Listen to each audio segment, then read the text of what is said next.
গত 20 বছর বাংলাদেশের মানুষ সে তার ভোটটা দিতে পারে, সে তার পছন্দের প্রার্থীকে নির্বাচিত করতে পারে। স্বাভাবিক কারণে যার বয়সটা 40 সেও একটা ভোট দিতে পারে। তো সে বাংলাদেশের নাগরিক, জন্মসূত্রে সে তার পছন্দের প্রার্থীকে ভোট দিতেছে, এটা তো অন্যায়। স্বাধীন সার্বভৌম দেশ, মুক্তিযুদ্ধে অর্জিত দেশ, এক সাগর রক্তের বিনিময়ে এই দেশ। এই দেশের পরিণতি এরকম যদি হয় তো মানুষ তো হতাশ হতে পারে, আর হতাশা থেকে কি উচ্চারা হতে পারে। তো এটি অন্যায় না।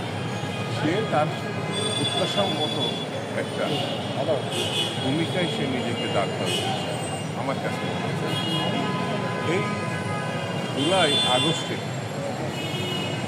জুলাই আগস্টে যে পরিবর্তন, ছাত্র জনতার যে রক্ত, সেই রক্তের বিনিময়ে যে স্বাধীনতা, নতুন স্বাধীনতা, মানুষ মনে করে যে একাত্তরে যে স্বাধীনতা, তার ধারাবাহিকভাবে এই বিজয়ের মধ্য দিয়ে যে অধিকার তারা অর্জন করতেছে, সেই অধিকার তারা প্রয়োগ করতে চায়। এটি তারা প্রয়োগ করতে চায় এবং প্রয়োগ করতে গেলে তো নির্বাচন। সরকার ইতিমধ্যে 5.5 মাস চলে গেছে সরকার।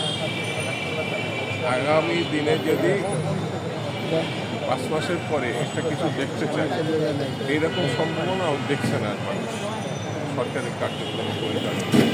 সেই জন্যই কিছুটা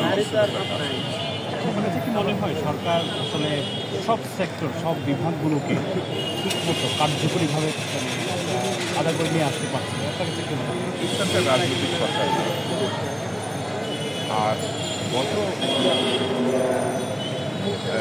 20 বছর যে জঞ্জাল সৃষ্টি হয়েছে, সেই জঞ্জাল পরিষ্কার করা হঠাৎ করে সম্ভব, এটাও আমি ব্যক্তিগত মনে করি।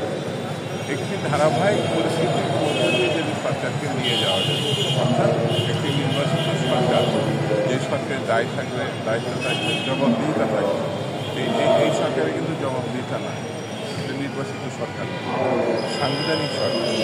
স্বাভাবিক কারণে আমার কাছে যেটা মনে হয়, এই সরকারের সাফল্য ব্যর্থতা আমরা পরে দেখব, কিন্তু এই সরকারকে আমরা সহযোগিতা করছি, শুধু যে রাজনৈতিক দলগুলো সহযোগিতা করছে তা না, সকল শ্রেণীর পেশা মানুষ সরকারের এত সেই যে সমর্থন, এটা ইতিহাসের বিরল ঘটনা, ইতিহাসের অনন্য ঘটনা। সেই জিনিসটা যদি সরকার মাথায় রেখে কাজ করে, তাহলে আমার কাছে মনে হয় যদি কিছু ব্যর্থতা থেকে থাকে, ব্যর্থতা অবশ্যই আছে, অর্থনীতির ক্ষেত্রে আছে, রাষ্ট্র পরিচালনার ক্ষেত্রে আছে, শিক্ষা ক্ষেত্রে আছে, শিল্প ক্ষেত্রে আছে, কৃষি ক্ষেত্রে আছে। আমি এটাকে মনে করি এখন আপাতত এই মুহূর্তে দেখছি যে এই সরকারের মূল যে কাজ, একটি গণতান্ত্রিক ব্যবস্থাপনা তৈরি করার, অর্থাৎ একটি সঠিক নির্বাচিত সরকার প্রতিষ্ঠা করা, সেটি যদি তারা সফল হয়, অন্য ব্যর্থতাগুলো এই সরকারের কাজে আসবে, পরবর্তী সরকার সেইগুলিকে তারা সবশেষে একটি প্রশ্ন,